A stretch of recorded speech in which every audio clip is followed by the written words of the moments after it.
With 4 million sounds, what will you create? Take the free trial today.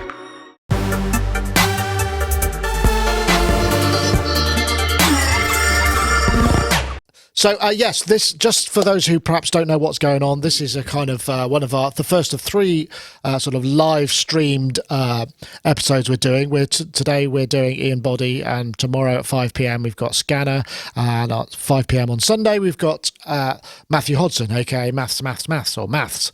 So all sort of modular guys. This part of the Superbooth at home coverage. But anyway, let's get on to Ian before his internet connection goes down. Ian Boddy. Founder of Din Records. You're in, where are you in Newcastle? I mean, or am I just guessing? Sunderland. I live in Sunderland now for some strange reason. So I can see you're there in your studio, and what a lovely setup. Maybe we could start with a little talk. Is that System 100M you've got up there above your right shoulder? Yeah, no, it's very disconcerting. That shoulder. There's a Roland System 100M, which you can probably just see a bit of sneak in the corner there. Yeah. Up there, yes. And then the surge to your other side as well, right? Over here. Yeah. This is panel surge and some analog system stuff up there. That's beautiful. Really nice. Yeah. So what we're doing today is, because Ian doesn't have the facility to stream the whole thing live, what he's actually done is prepared a couple of pieces which he filmed exclusively for us, which I'm sure he'll post to his own YouTube channel in a few days, but you'll be able to see them here first. So, Ian, I think we were going to start with, first of all, I should also just quickly say, oops, wrong button. That's the wrong button as well. That's the right button.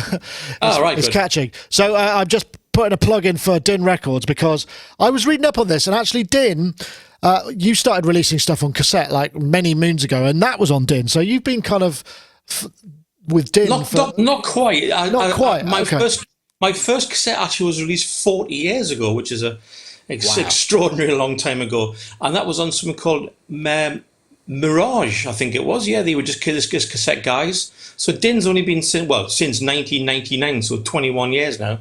Wow, that still feels like a long time.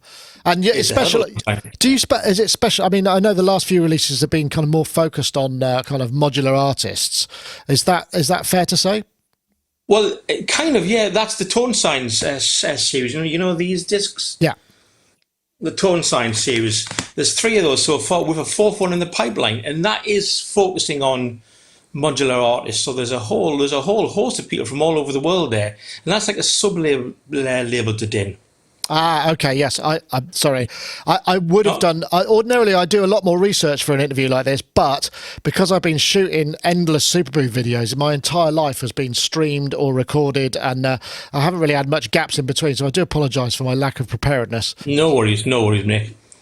So, what we're going to start with, I think we're going to start with a track, if I remember correctly, which is called a Shrine remix. Well, yes, the original track's called Shrine, which was on an album called As Above, So Below, and it's a remix. You want me to talk after the video? Might be. Well, I think first of all, I was just going to show, and this is the system you're using, which will show up in the video. We just wanted to kind of demonstrate that. So there's kind of a bunch of make noise and some of those new Roland modules in there. But yes, it's compact. I mean, I suppose relatively compact for modular people, but perhaps we'll get. Yes, it's actually the make noise 7U. So that little thing in modular grid doesn't have the 1U.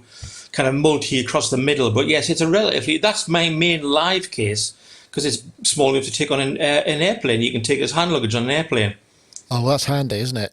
And you've been doing a bunch of gigs. Did I see you were in the States towards the end of last year? Yeah, Philadelphia. Yeah.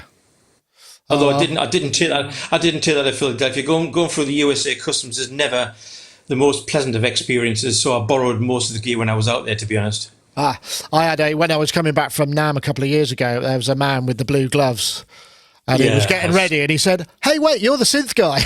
it's like how random is that? Yeah. Yeah. Okay, so we'll start with the first track, which is called Shrine Remix. Okay, stand by.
Oh, that was nice. That felt really enjoyed that. That's that. I mean, first thing, what the hell was the bass in that? That was massive, absolutely massive. It was the Surge. It was the Surge, but it's sampled. If you want me to talk about the idea behind this, Yeah, please do. it's a remix of an existing track. It was last weekend. I suddenly thought, well, if I do this and I do this, the trick is to have something in the modular world that will reproduce the BPM of the song. The song was done in Ableton Live originally. It was 122 BPM. Now, most Eurorack sequences don't allow you to dial in an exact BPM, but I've got the, if you put up the, or you could put up the modular grid thing. Yeah. On the bottom right hand corner, I've got the Hermod. Oh, yeah. The Squab Hermod, which is great, and that I can dial in the BPM of 122. It then sends out a pulse or triggers to the Varigate 8 plus to the left of it, and that means that will clock at 122. Then I've got samples in the two distings. There's two distings 4s there, just to the left of the Varigate. The one on the left, the disting on the left, actually had chunks of bars of that bass sound from the original song, like the stems. Okay. On the right hand, that's going in 4s. You were asking me what people couldn't see this. You were asking me what the time signature was. It's a 4/4 pulse in the bass, but the first high pitched sequence that comes in is in 7s. So it just kind of cuts across. Although the pulse is in time, it just the 7s cuts across the 4s in a quite interesting way. So that disting was also playing the highest sequencer. So what I do on the Varigate is different channels send out triggers to start the sequence, to start the sample, if you see what I mean. And because it's running at the same speed as the original song, it stays in time. Does that make sense? Yes, I think so. As long as the bars aren't too long, I had kind of 4-bar chunks and 8-bar chunks, and I was running the Varigate either at half the clock or a quarter of the clock to give me 4 bars or 8 bars. And one little thing I was doing with the drums, kind of halfway through, some people might have noticed, on the Varigate, I was actually putting some of the steps on by hand, which re-triggers the bass, the drum sample with the bass in it. So you kind of get the 1, 2, 3, bat, bat, bat, bat, then it'll continue, then I can bring it back. And I can take those like re-triggers in and out live. Oh, that's really interesting.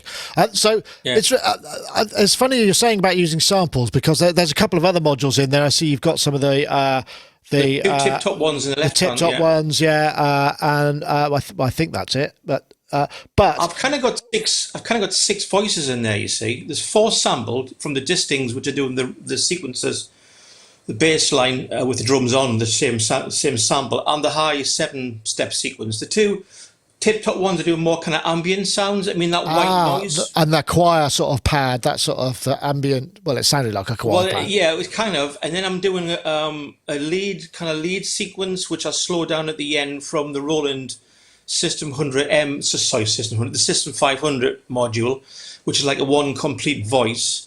And I've also got the ring modulator in the middle of the bottom, the live wire Vulcan modulator, so I can do ring mod sounds. I was wondering about that, because it almost sounds like bit crushing. I was thinking, oh, that's interesting. I was wondering that. I thought it might be like a high-speed LFO, just sort of doing that. I took a split from the higher sequence sample from the distings into the live wire ring mod, and then I'm kind of using a submix. I think I've got one of the abstract data little submixers in there. The top row. That one. Yeah, and I'm taking some of the sounds into there, which then that feeds the effects. So I can actually make some of the sounds go through the effects. I'm effectively using that as an effects end. So you're using the Z5000 effects there, right? Brilliant. They're lovely effects there. It is, so the whole thing was arranged. Its arrangement is on the fly. I mean, this is the other thing. I mean, it sounds very controlled. And it's very hard to see exactly what's going on. But I mean, even with a close-up, because you just without a concept of what. But I mean, do you find that that finesse comes with time? Because we are very, we like to make broad gestures when we perform, just generally. So there's that subtlety. That sounds like it probably takes quite a lot of practice. I guess it do, I guess it does. I was trying to be quite smooth with the changes. I mean, there's a bit toward the end as the drums fade out. It actually changes into a track called "Stay," which Marcus Reuter and I did off another album. It's got this lovely, like low, shimmery, vibrating sort of synth sound, which again is done on the Surge using their wave multipliers. I mean, I could never do that sound live. I needed almost all the Surge just to produce that sound. So I've got the sample in there. And then with the distings, what you can do is you can send a CV to change the start time. So I had an LFO actually coming from the Her mod. I can create LFO on some of the tracks. And LFO was going into the disting, and that was changing the start point of the sample, which has also been triggered. So it jumps around the sample. So it kind of so the CV, the start time manipulation is independent of where the trigger is restarting the sample. So sometimes you hear the longer samples jump about, and it's kind of random. I can't always control that, so you suddenly get nice jumps, and which kind of take me by surprise. But that's part of the fun, I guess. Yeah, and I mean that's the other thing. I mean, I was just going to say because I spoke to Richard Devine. I saw him perform actually last Superbooth, and I was talking to him about it. And he said he's starting to use more and more digital and sample modules because he can use that as the sort of the core of the track, and then build stuff around it. But it means the sort of the essence of it will be controllable and be repeatable and also it means the patching becomes slightly less nightmarish as well. It depends on the size of your system you're playing live. There's no way that I could produce the sound I've just played with a modular of this size without going to the samples. I mean, you said the Surge bass. I would need 3 or 4 VCOs just to get anywhere near the depth of that bass, let alone all the filters and envelopes. So it's a different approach. Maybe it's not a purist approach. I mean, I do sometimes I repatch the modular, and I want a more purist approach. But this is another interesting way. And people out there will have their own tracks with this. If you got access to the stems of your tracks, you can put those into sample modules, and then literally on the fly, recreate the track, reform the track. I'm not trying to reproduce the original track. I'm doing a remix of it. That's interesting. Well, because just before this video came out, we did the premiere of the Expert Sleepers disting.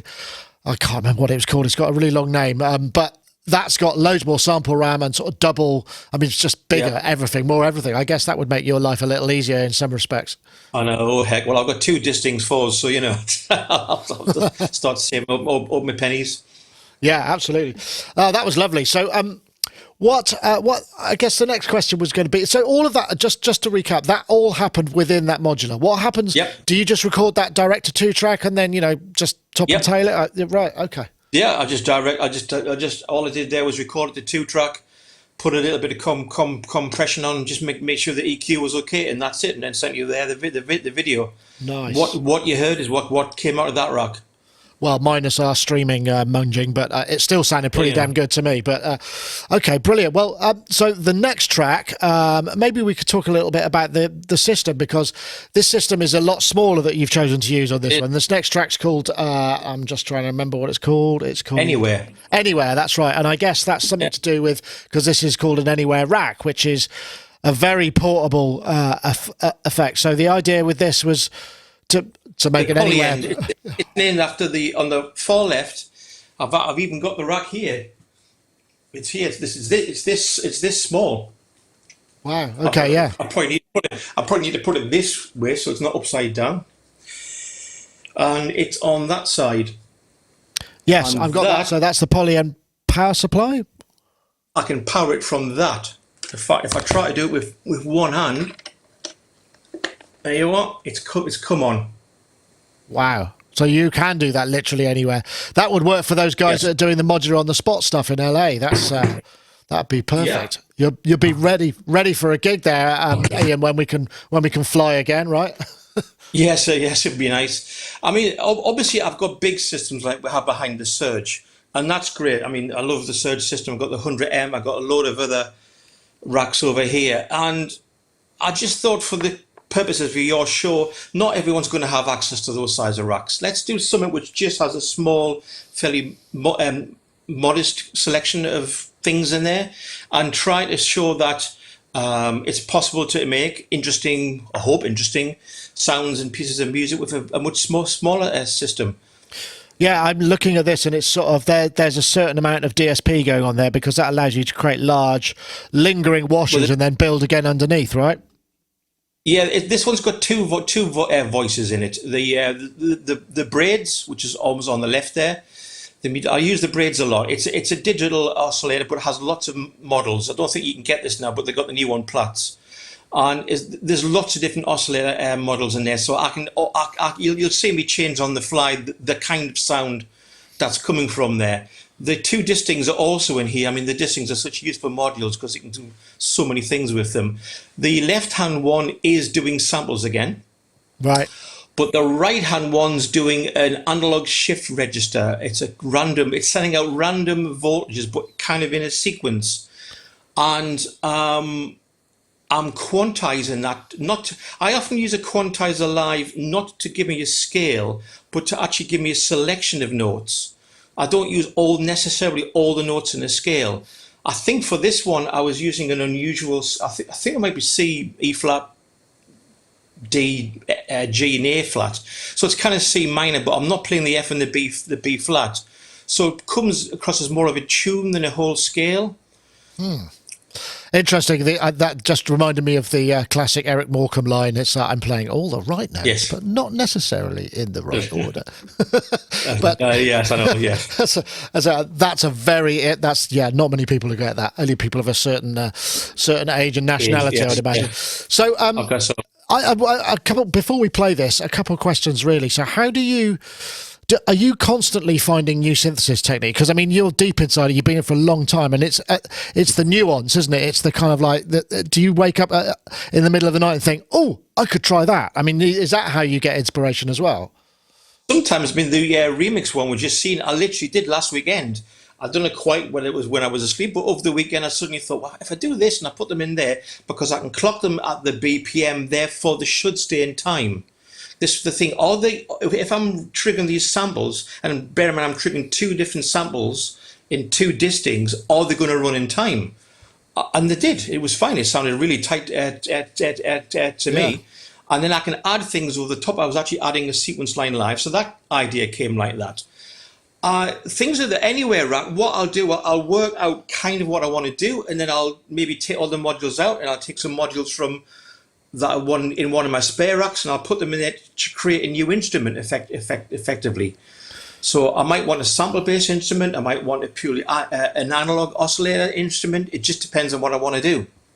So yeah, if you're taking things apart and putting them back together again, I mean, that's one thing. Do you use those little Bafako Knurley things, or are you a sort of screwdriver? Oh yes, yeah.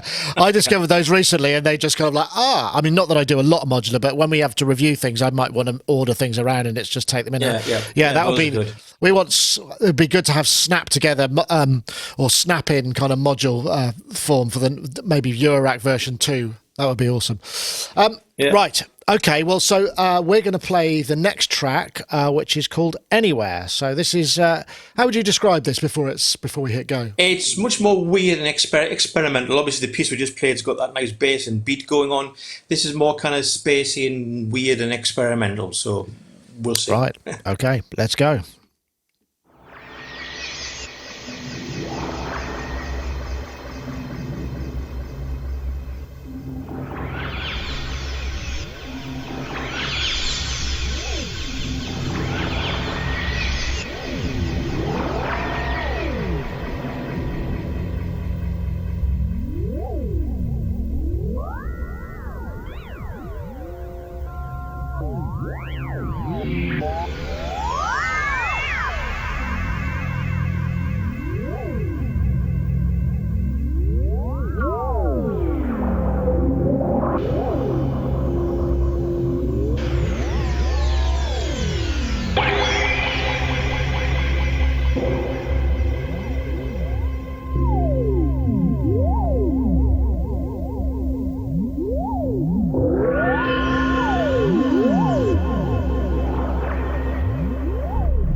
Ah, lovely. Again, I tell you what, that was a lovely piece. That was called Anywhere by Ian Boddy, if you've just joined the stream.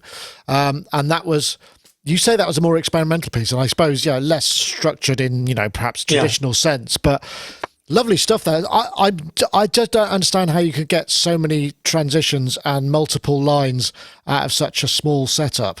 Ah.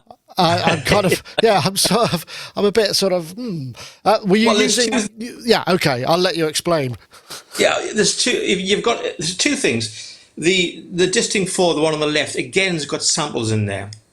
These were more Right. ambient. These were more ambient beds, and I must have gone through 7 or 8 of them. I mean that big kind of gnarly drone at the end, which kind of comes in that big kind of almost leggety kind of drone. That was from there.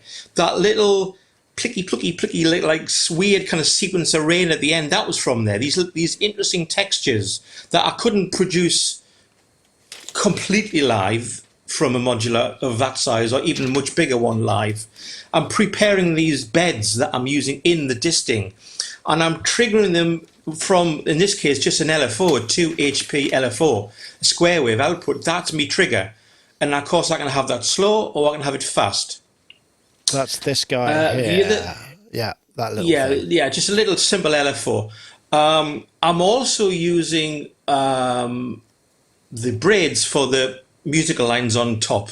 And remember, I'm using the right-hand disting as a analog shift register, which has been triggered from that same LFO, and I'm voltage controlling the disting, so the range of pitches coming out of it is changing, but then I'm quantizing So when you it. hold on, just rewind a minute. Analog shifting register, is that a bit like an octave divider that you could use with clocking? You send fast clocks to divide analog It's almost signals. like it's almost like a random sample and hold, but it's actually producing a series of notes, which you can either freeze or you can actually get it to flow. It's almost like a Turing machine in a way. There is actually a 2 HP Turing machine in the system, which has also been clocked, but that's doing filter changes on the braids.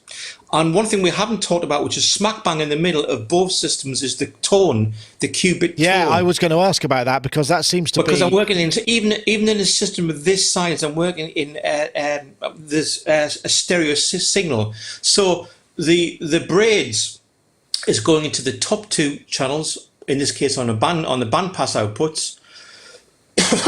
Excuse me, and in the stereo sample from the distings going into the bottom 2. Now, one thing that's given me lots of modulation is this Instro, the Ben DivKid module. Is it the OCHD or the Oct or however you want to pronounce it, Yeah. which is brilliant. It's lots of non-synchronous modulations, 8 in fact.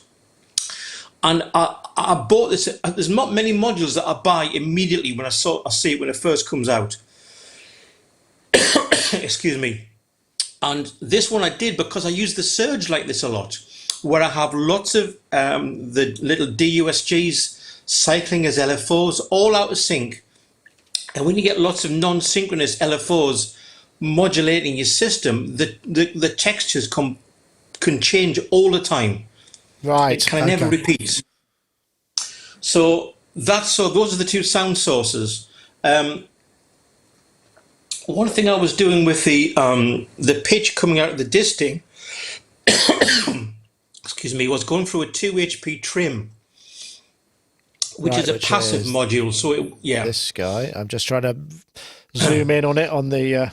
it's Yeah. 2 channels of attenuation. Attenuators are very important, especially in a system this small. What's good about the 2 HP trim? It's passive, so it's not drawing any power. And if you can imagine the output from the disting analog shift registers going into that before it gets to the IntelliGel. So if I've got that turned down quite low, it's only playing quite a compact range of pitches. But you probably heard a couple of times I increased the range, so it suddenly went up and down the scale. Oh, I see. Interesting. That's when I smiled at you because it actually goes out of tune when it went so high and came back down. But it's kind of nice. So again, I can interact with that. In the IntelliGel, I'm not using one scale. I'm constantly turning notes on and off. Sometimes I take it all the way back to just the C for a drone, and then I'll add other notes. Right. So I'm Okay. almost so it almost sounds like I'm playing a lead line at times, but I'm not. It's the interaction of the analog shift register going into the IntelliGel, and I'm controlling the range, and I'm also controlling what notes it plays. Yeah, the If that IntelliGel makes sense. being this, it's basically a quantizer. Yeah, Yeah, that's kind of it's the interesting. old U scale. Yeah. Very interesting. Nice one. I thought it was lovely. And obviously, if you're interested in more of Ian's stuff, I mean, check him out at ianboddy.com. Let's just, it's Yep. not that one, it's the one I want, ianboddy.com and Din Records and all of the kind of, which represents a sort of, I think, a broad sense of your musical taste as well, which as it should, so it's been. I curate. Yeah, I suppose I curate the record label, and we put out albums. Things like this Altair by me. This last one is the very wonderful 31 Days by Nigel. Is the latest one by Dave Bessel. There's a whole load of discs on there, and it ranges right the way from, I guess, the old school Berlin school Tangerine sequence kind of stuff, right the way through to really ambient, dark ambient stuff, and anything in between. Brilliant. Well, Ian, thank you so much for joining us and playing us out those two tracks and giving us a lowdown of how they were all put together. This was obviously the first of our Superbooth live streams. We've got another one tomorrow at 3 p.m, which is a Sonic Talk with Bo Beats, Div Kid, and Molten Music, Robin from Molten Music Technology. And then there's a performance from Scanner at 5 o'clock. Ian, it's been lovely. Thank you. That was a very nice musical interlude. A pleasure as always. Thanks a lot. Okay, well, that's it. Thank you very much, everybody. I'm going to stop the stream now, and that's all we got. See you. Bye.